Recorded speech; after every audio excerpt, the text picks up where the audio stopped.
Hi, Henry Owens here. Yep, I was just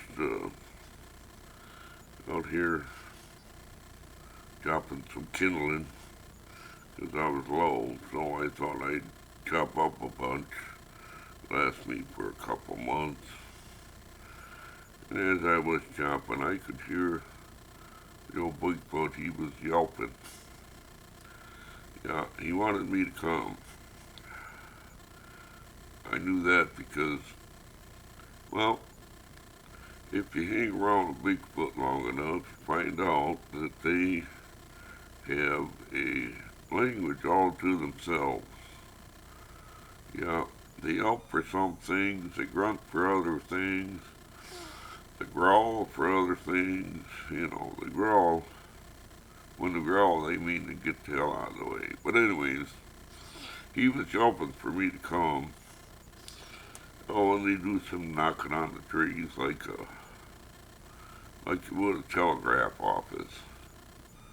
But that's not the point. The point is he was yelping for me to show up.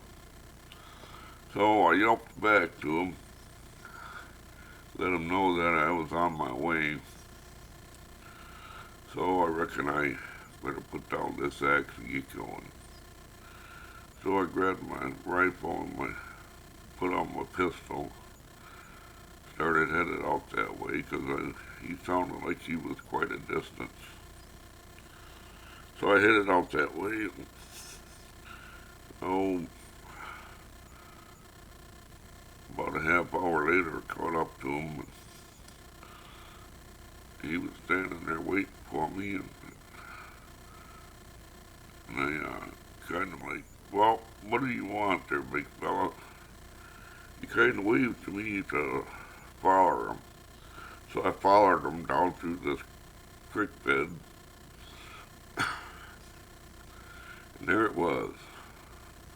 There was a human skeleton, well, had some raggedy old clothes on, and there was an arrow stuck in him. I looked at that arrow and I said, it's a Cheyenne arrow. That come from the Oxbow.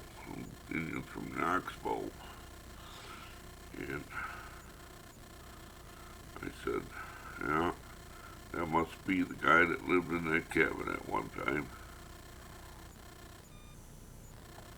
The Bigfoot, he found him.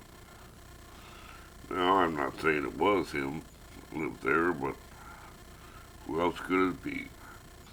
So I checked his pockets and I grabbed his knife. He had a gun, it was all rusty and everything, and I don't think it was any good, but I took that along with me. You know, so, oh well, suppose I could bury this fella. No, I had Bigfoot help me dig a hole, and we put the bones and the remains in there, covered them all up, and I said a little prayer and